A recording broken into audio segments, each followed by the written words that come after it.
The death of a beloved pet is an upsetting and emotional time, but because it's something we all know as dog owners that we will have to face at some stage, I wanted to do a series of bereavement videos discussing topics like when to say goodbye, euthanasia, and also pet burial. So in this video, we'll discuss pet burial at home.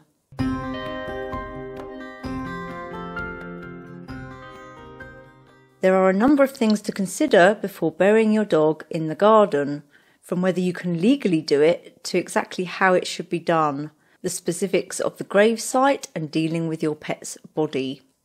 We'll discuss all aspects of dog burial so you can feel safe in the knowledge that all is well with your best friend's final resting place. Home burials are a touching and private moment, and of course a home burial is less expensive than alternatives like cremation. Although the popularity of pet cremations has increased in recent years, it isn't the right choice for everyone. Some recent stories in the media of people abusing the trust put in them will undoubtedly have put some people off of using pet cremation services. Apart from those kind of horror stories, pet cremation has other pitfalls that you need to be aware of. For example, there's individual versus communal cremation. Communal cremation is very common when it comes to pets. This is where your pet is cremated along with other people's pets. Always assume the cremation of your pet will actually be communal unless you're told otherwise. So can you perform a home burial for your dog? There are a few laws and rules regarding home pet burial that you will need to be aware of. As long as you own the property, for example you're not renting, as long as the property is used for domestic purposes, i.e. it's your home, and as long as your dog lived there, although quite frankly who's going to check that part, you can bury your pet at home. The only exception to UK home burial would be if your pet's remains are considered to be hazardous waste. This is slightly complicated and seems to be open to some interpretation. If your vet did use this as a reason for your pet not to be allowed home for a burial, ask them for a written explanation. And by the way, this information is correct for the UK. If you live elsewhere, you may need to check the legalities for where you live. So you own the property, it is your home, and the dog lived there. So can you go ahead with the home burial? Yes, but stop to consider just one more thing. What will happen if you move? A home burial may not be your best option if you think you may move at some point and it would upset you to leave them behind.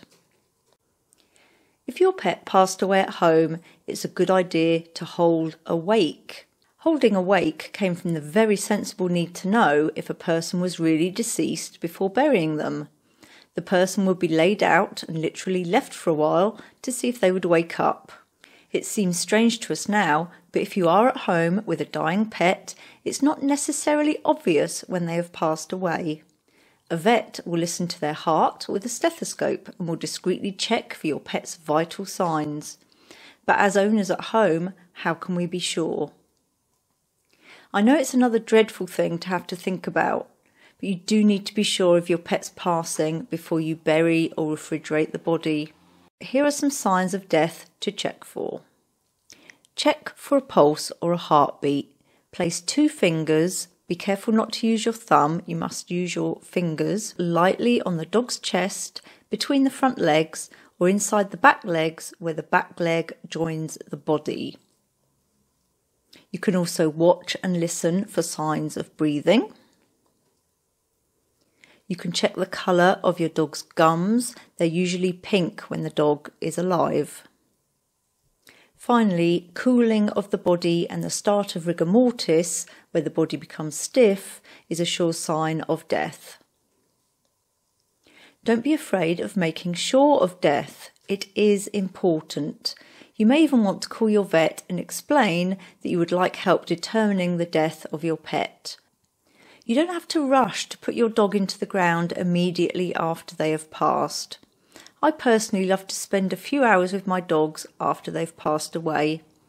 It gives me time to come to terms with what has happened. Once their body starts to go colder and stiffer, it's time to let their empty vehicle be laid to rest. When your dog has passed away, get a plastic sheet or something else waterproof like a bin bag. This is because bodily fluids can come out of your pet's body after death and possibly again when moved or handled. I've never actually had this happen to any extent that a waterproof undersheet was needed, but it's better to be prepared. On top of that, I tend to put a blanket or towel. Here you can lay your dog's body on their side and wrap them in the towel or blanket in a slightly curled up position rather than leaving the legs sticking straight out. This curled up position makes it easier for handling and easier positioning in the grave. During this time, if you have any other pets, you may want to show them the body of their doggy pal. I always feel this can really help other dogs or pets in the household to understand that one of their family has died, rather than them wondering where they've gone. Let them see and smell the body and give them as much time as they need, which doesn't tend to be more than a few sniffs. As we've already discussed, it's a good idea to wait 2 to 3 hours after death before burying your pet to be absolutely sure of their death. Once their body goes cold or rigor mortis starts to set in, you can go ahead with the burial.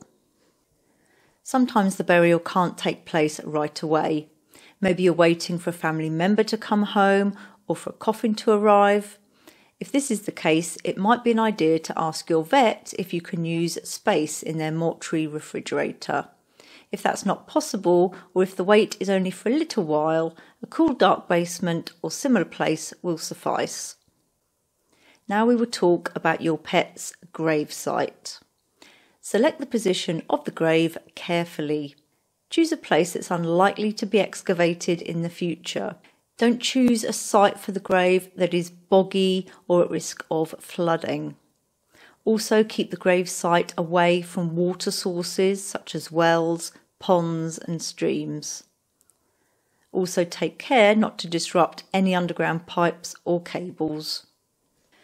To prepare your dog's grave, measure around your dog to get an idea of the size of grave you will need to dig. So you're getting an idea here of the width and length of the grave. Depth-wise, the grave should be at least 3 to 4 feet deep.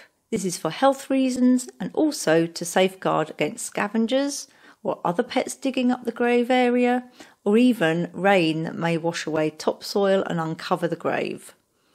Don't forget, a 3-foot grave allows for only about 2 foot of soil to go back on top. A grave that is at least 4 foot deep is best. For the burial, your dog should be buried in something that's biodegradable, like a towel, blanket, a wooden box, a wicker or a cardboard coffin. Avoid making a casket out of anything plastic or anything that's non-biodegradable. I tend to simply bury my dogs in the blanket I'd previously wrapped them in. I also like to pop a toy in with them, and I've even written letters or poems to my doggies. Do whatever you or your family want to do to make it a special moment. There are no rules. Let the whole family be part of the burial. Writing poems, saying a few words, letting children add letters, drawings and dog toys to the grave can all really help the grieving process. Once the grave is filled, you will have a mound of earth left over that you can pile on the top of the grave site. It will eventually settle in time. Finally, to mark your pet's final resting place, you can plant a lovely bush or shrub, or place a keepsake or memorial stone or statue on the top, whatever you like. When it comes to anything to do with your pet's death, it is best to try and plan these things in advance. So think in advance about what you want to happen to your pet's body after they have died. Facing their death is upsetting enough without having to suddenly decide what to do with their body. I've known people who hadn't thought about it in advance. They ended up making a quick decision at the time of the pet's death that they later regretted. If you have just lost a beloved pet, then I am very, very sorry for your loss, and I hope this has helped a little bit, at least in helping you to plan what you can do with your pet's body after their passing. So please take care, and if you have any questions at all, just ask in the comments. I'm more than happy to help.